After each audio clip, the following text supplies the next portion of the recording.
Assalamualaikum warahmatullahi wabarakatuh. Kami dari kelompok 10, mata kuliah Penghantar Hukum Indonesia, program studi Hukum Ekonomi Syariah dari Lokal A, akan membahas tentang materi Hukum Perdata Internasional. Sebelum lanjut, perkenalkan nama saya Ella Yuliantari, NIM 2013040019, bersama dengan rekan saya, dan dengan saya sendiri, Saturnada Vidya Putri dengan NIM 2013040021. Materi dari kelompok kami yaitu Hukum Perdata Internasional yang akan membahas tentang yang pertama, pengertian hukum perdata internasional, yang kedua, contoh kasus hukum perdata internasional, yang ketiga, titik pertalian hukum perdata internasional, dan yang keempat, renvoy. Pengertian dan contoh kasus hukum perdata internasional akan dijelaskan oleh rekan saya. Pembahasan yang pertama yaitu pengertian hukum perdata internasional. Hukum perdata internasional merupakan keseluruhan kaidah atau asas hukum yang menentukan hukum mana yang berlaku apabila terjadi suatu sengketa antara dua orang atau lebih yang berbeda kewarganegaraan. Pembahasan kedua yaitu contoh kasus. Contoh kasus yang pertama, kasus IPB dan Amerika. IPB melakukan perjanjian untuk mengirim 800 kera ke Amerika. Kera tersebut hanya akan diambil anaknya saja, dan bobotnya dikembalikan di Indonesia.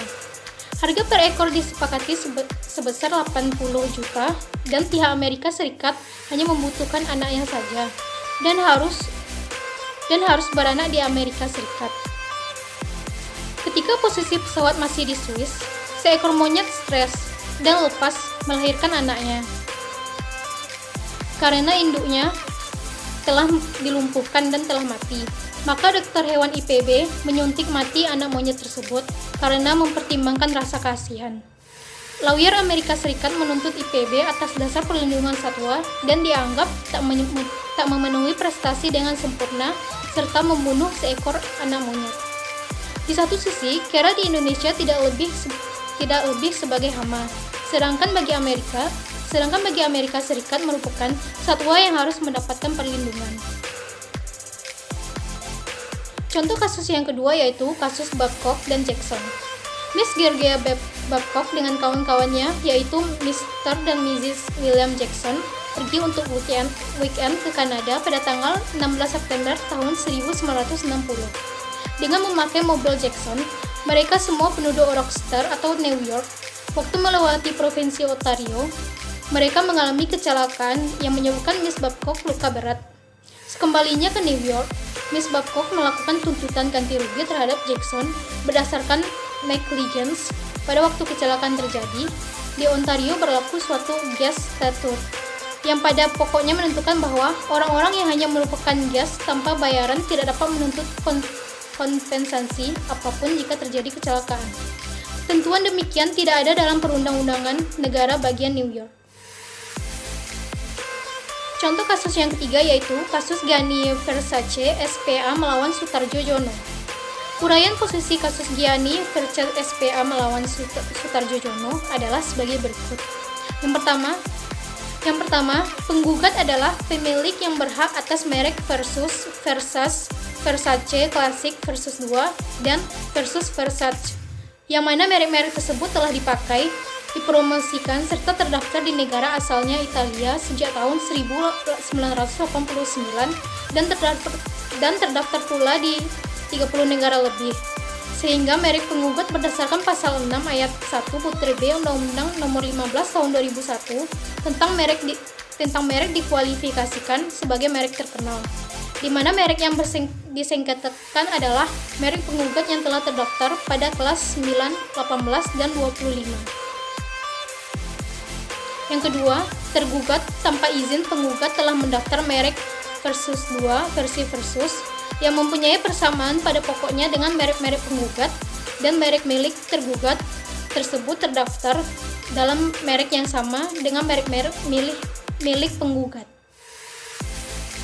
Yang ketiga, bahwa tindakan tersebut merupakan iktidat buruk yang hendak memonceng keterkenalan merek-merek milik penggugat, sehingga tergugat dapat menikmati keuntungan ekonomi dengan mudah atas penjualan produksinya yang membonceng merek milik penggugat. Atas hal ini, seharusnya permohonan pendaftaran merek milik tergugat ditolak berdasarkan penjelasan pasal 4 Undang-Undang Nomor 15 Tahun 2001 tentang merek. Uraian posisi kasus di atas menunjukkan bahwa kasus ini merupakan pemboncengan atas merek terkenal yang dilakukan oleh warga nasional. Ketiga, titik pertalian hukum perdata internasional. Terbagi atas dua, titik pertalian primer dan titik pertalian sekunder. Titik pertalian primer yaitu merupakan titik pertalian yang memberikan petunjuk bahwa suatu peristiwa merupakan hukum perdata internasional atau bukan. Atau alat yang membedakan apakah suatu persoalan masuk ke dalam lingkup hukum perdata internasional atau bukan. Sehingga titik pertalian primer ini disebut juga sebagai titik pembeda. Adapun faktor yang membahas tentang titik pertalian primer ini, yang pertama, kewarganegaraan, yang kedua, bendera kapal dan pesawat udara, yang ketiga, domisili, yang keempat, tempat kediaman, yang kelima, tempat kedudukan badan hukum, yang keenam, pilihan hukum dalam hubungan intern. Adapun yang kedua, titik pertalian sekunder.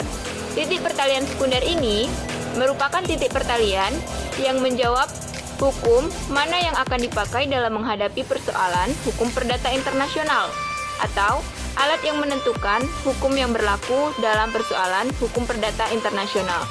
Disebut juga sebagai titik laut penentu. Adapun faktor yang termasuk dalam titik pertalian sekunder ini yaitu lex sides equal lex side, lex loci actus, lex loci celebrationis, lex loci contractus, lex loci solutionis equal lex loci executionis, lex loci delit commissi, cause of law.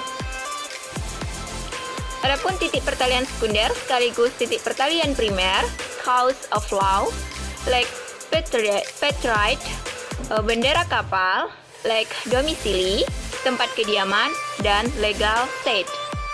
Yang keempat, renvoi. Renvoi atau yang dikenal juga sebagai doktrin penunjuk kembali merupakan suatu doktrin yang dapat digunakan untuk menghindarkan pemberlakuan kaidah atau sistem hukum yang seharusnya berlaku atau lex cause yang sudah ditetapkan berdasarkan prosedur hukum perdata internasional secara normal dan mengubah acuan kepada suatu kaidah atau sistem hukum yang lainnya. Seperti contoh, kaidah hukum interlex fori dan sistem hukum lainnya seperti lex cause. Oleh karena itu, renvoi digunakan sebagai alat bagi para hakim untuk merekayasa penentuan lex cause ke arah sistem hukum yang dianggap akan memberikan keputusan yang dianggapnya terbaik. Sehingga sudah pasti dalam proses renvoi ada kaidah hukum perdata internasional yang dikesampingkan. Jadi kesimpulannya, renvoi memberikan ruang untuk pengadilan menentukan kaidah atau sistem hukum mana yang dianggap terbaik untuk menyelesaikan suatu perkara hukum perdata internasional. Sekian dari kelompok kami. Terima kasih. Wassalamualaikum warahmatullahi wabarakatuh.